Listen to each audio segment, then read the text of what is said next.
একবার ভেবে দেখুন তো, সামনের 7 দিনে যদি আপনার জীবন পুরো বদলে যায় তাহলে কেমন হয়? সামনের 7 দিনে যদি আপনার কনফিডেন্স এবং পাওয়ার লেভেল বেড়ে যায় তাহলে কেমন হতো? যদি আপনি এই 4টি কাজ 7 দিনে ঠিকঠাক ফলো করেন তাহলে গ্যারেন্টি দিয়ে বলছি সামনের 7 দিনে আপনি আপনার জীবনের অনেক পরিবর্তন দেখবেন। তো চলুন দেরি না করে শুরু করা যাক। Number 1, phone off, screen off and mood on. এই সময়ে দাঁড়িয়ে মানুষ ফোনের প্রতি এতটাই আসক্ত যে সারা দিন পার করে দিতে পারে এই ফোনে। সকালে ঘুম থেকে উঠেই যে জিনিসটা আপনার হাতে থাকে সেটি হলো আপনার ফোন। রাতে ঘুমানোর সময় সবার শেষে যে জিনিসটি আপনার হাতে থাকে সেটি হলো আপনার ফোন। দিনের প্রায় অর্ধেক সময়টাই আপনি আপনার ফোনের স্ক্রিনেই কাটিয়ে দেন। এই কারণে আপনি 15 মিনিটের বেশি কোনো কিছুতেই ফোকাস দিতে পারেন না। এই ফোনই আপনার পুরো জীবনটাই নষ্ট করে দিতে পারে।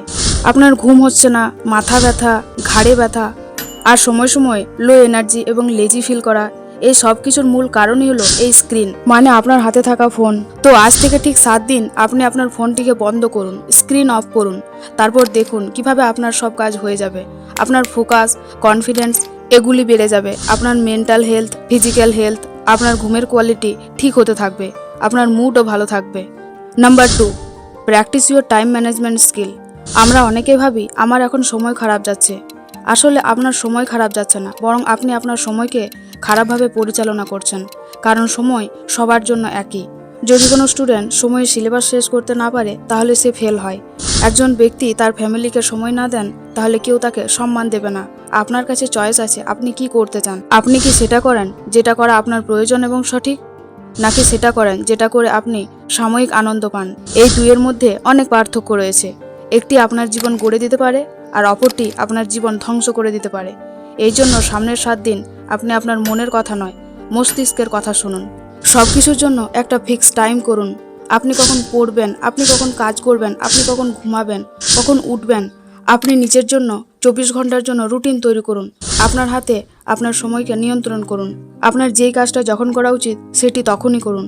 আপনি যদি সময়কে নিয়ন্ত্রণ করতে পারেন তাহলে আপনি আপনার লাইফে এগিয়ে যেতে পারবেন। নাম্বার 3, কিল ওভার থিঙ্কিং। অতিরিক্ত ভাবা বন্ধ করুন। পৃথিবীর অধিকাংশ মানুষই ভাবে তো অনেক কিছু, বাট কাজের কাজ কিছুই হয় না। তারা তাদের পুরো দিনটাই অতিরিক্ত ভাবতে থাকে। আপনি যদি কোনো কিছুকে নিয়ে নর্মালি ভাবতে থাকেন তাহলে আপনি তেমন একটা পার্থক্য বুঝতে পারবেন না। আর আপনি যদি কোনো কিছু নিয়ে অতিরিক্ত ভাবতে থাকেন তাহলে সেটি আপনাকে বেশি চিন্তিত করে তুলবে। আপনি যদি কোনো একটি জিনিস নিয়ে ভাবতে থাকেন তাহলে আপনার ব্রেনে ব্যথা বা অতিরিক্ত চাপ অনুভব করবেন। তখন আপনি আর কিছুই করতে পারবেন না। আপনার মোটিভেশন লেভেল কমে যাবে।